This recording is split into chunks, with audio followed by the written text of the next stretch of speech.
നമസ്കാരം. ബാദ്രയിലെ വീട്ടിൽ വെച്ചുണ്ടായ ആക്രമണത്തിൽ ഗുരുതരമായി പരിക്കേറ്റ ബോളിവുഡ് താരം സെയ്ഫ് അലി ഖാനെ ലീലാവതി ആശുപത്രിയിൽ എത്തിച്ചത് ഓട്ടോറിക്ഷയിൽ. സ്പൈനൽ കോഡിന് സമീപത്തായി സെയ്ഫിന് 6 കുത്തേറ്റിരുന്നു. മൂത്ത മകനായ ഇബ്രാഹിമാണ് രക്തം വാർന്ന അവശനിലയിലായി സെയ്ഫിനെ ആശുപത്രിയിൽ എത്തിച്ചത്. അമിതമായ രക്തസ്രാവം ഉണ്ടായതും സമയത്ത് കാർ ലഭ്യമാകാതിരുന്നതുമാണ് ഓട്ടോറിക്ഷ പിടിക്കാൻ കാരണമായത്. സെയ്ഫിന്റെ ബാദ്രയിലെ വീട്ടിൽ നിന്ന് 2 കിലോമീറ്റർ അകലെയാണ് ആശുപത്രി. കഴിഞ്ഞ രാത്രിയിലാണ് സെയ്ഫ് അലി ഖാന് നേരെ ആക്രമണം നടന്നത്. വീട്ടിലേക്ക് അതിക്രമിച്ച് കടന്ന അക്രമി നടനെ ആക്രമിക്കുകയായിരുന്നു. മോഷണശ്രമമാണെന്ന് നടന്റെ ജോലിക്കാർ പറയുമ്പോഴും പോലീസ് ഇത് സ്ഥിരീകരിച്ചിട്ടില്ല. അതിക്രമം നടന്നു എന്ന് മാത്രമാണ് നിലവിലെ റിപ്പോർട്ടിലുള്ളത്.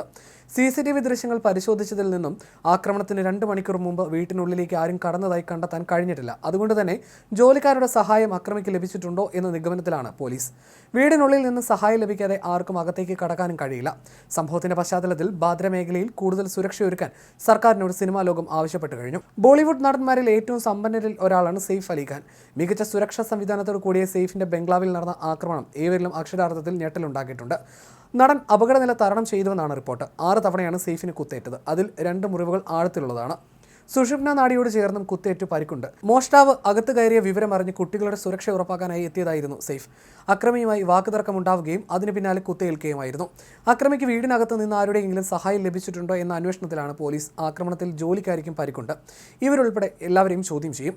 3 ജീവനക്കാരെ ചോദ്യം ചെയ്യാനായി പോലീസ് കസ്റ്റഡിയിലെടുത്തിട്ടുണ്ട്. ബാദ്രയിലെ അതീവ സുരക്ഷാ സംവിധാനങ്ങളുള്ള 4 നില വീട്ടിലാണ് സെയ്ഫ് അലി ഖാനും കുടുംബവും താമസിക്കുന്നത്. ഇവിടേക്ക് അക്രമി എങ്ങനെ എത്തി എന്നതാണ് സംശയം. കൃത്യം നടന്നുടൻ രക്ഷപ്പെട്ടെങ്കിലും മറ്റാരുടെയെങ്കിലും സഹായം ലഭിച്ചിട്ടുണ്ടാകുമെന്നും പോലീസ് കരുതുന്നു. അക്രമം നടക്കുമ്പോൾ സെയ്ഫിന്റെ മക്കളായ തൈമൂർ, ജഹ് എന്നിവർ വീട്ടിലുണ്ടായിരുന്നു. ഭാര്യ കരീന കപൂർ സഹോദരി കരീഷ്മയ്ക്കും സുഹൃത്തുക്കൾക്കും ഒപ്പമായിരുന്നുവെന്നും റിപ്പോർട്ടുകളുണ്ട്. പുലർച്ചെ 3:30 സെയ്ഫ് അലി ഖാനെ ലീലാവതി ആശുപത്രിയിലേക്ക് കൊണ്ടുവന്നതെന്ന് ആശുപത്രി CEO നീരജ് ഉത്തമാനി പറഞ്ഞു. വീടിനുള്ളിൽ കടന്ന മോഷ്ടാവും സെയ്ഫ് അലി ഖാനും തമ്മിൽ ഏറ്റുമുട്ടലുണ്ടായെന്ന് പോലീസ് പറഞ്ഞു. ഇതിനിടയിലാണ് മോഷ്ടാവ് കത്തി ഉപയോഗിച്ച് തുടർച്ചയായി കുത്തിയത്. ഏതാനും കുടുംബാംഗങ്ങൾ ആ സമയത്ത് വീട്ടിലുണ്ടായിരുന്നുവെന്നും പോലീസ് പറഞ്ഞു. സെയ്ഫ് അലി ഖാന്റെ സ്വത്തിൽ ഏറ്റവും തിളക്കമേറുന്നതാണ് പട്ടൗഡി കൊട്ടാരം. പാരമ്പര്യമായി സെയ്ഫിന്റെ കയ്യിലേക്ക് വന്നു ചേർന്നതായിരുന്നു ഈ കൊട്ടാരം. 10 ഏക്കറിലായി വ്യാപിച്ചു കിടക്കുന്ന എസ്റ്റേറ്റും 150 മുറികളുള്ള കൊട്ടാരവും അടങ്ങുന്നതാണ് ഇബ്രാഹിം കോട്ടി എന്നറിയപ്പെടുന്ന ആ ഭൂമി. 1900-ന്റെ തുടക്കത്തിൽ നിർമ്മിച്ച കൊട്ടാരം പാരമ്പര്യമായി സെയ്ഫിലേക്ക് എത്തിച്ചേരുകയായിരുന്നു.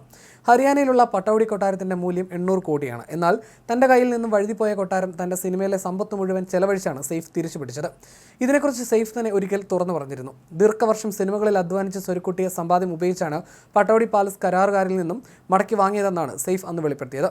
ഹരിയാനയിലെ ഇബ്രാഹിം കോതി എസ്റ്റേറ്റിലാണ് പട്ടൗഡി പാലസ് സ്ഥിതി ചെയ്യുന്നത്. 7 വലിയ കിടപ്പുമുറികൾ, ബില്യാർഡ് മുറികൾ, അതിവിശാലമായ ഹാൾ, ഡ്രസ്സിംഗ് മുറികൾ, ഡൈനിങ് മുറികൾ എന്നിവയൊക്കെ ചേർന്നതാണ് പട്ടൗഡി പാലസ്. നവാബായിരുന്ന ഇഫ്തിഖർ അലി ഖാനിൽ നിന്നാണ് സെയ്ഫിന്റെ പിതാവ് മൻസൂർ അലി ഖാന് കൊട്ടാരം പൈതൃക സ്വത്തായി ലഭിച്ചത്. ഇവർ 2 പേരും ക്രിക്കറ്റ് താരങ്ങളായിരുന്നു. എന്നാൽ 3ാം തലമുറയിലെ അവകാശിയായി സെയ്ഫ് സിനിമാ നടനായി. 1990-കളിൽ പഴയ പട്ടൗഡി പാലസ് പുതുക്കി കൊളോണിയൽ ശൈലിയിൽ പുനർനിർമ്മിച്ചിരുന്നു. 2005-2014 കാലഘട്ടത്തിൽ ഇവിടെ പട്ടൗഡി പാലസ് ഹോട്ടൽ പ്രവർത്തിച്ചിരുന്നു. സെയ്ഫിന്റെ പിതാവ് മൻസൂർ അലി ഖാൻ ഒരു വൻകിട ഹോട്ടൽ ശൃംഖലയുമായി ഉണ്ടാക്കിയ കരാർ പ്രകാരമായിരുന്നു ഇത്.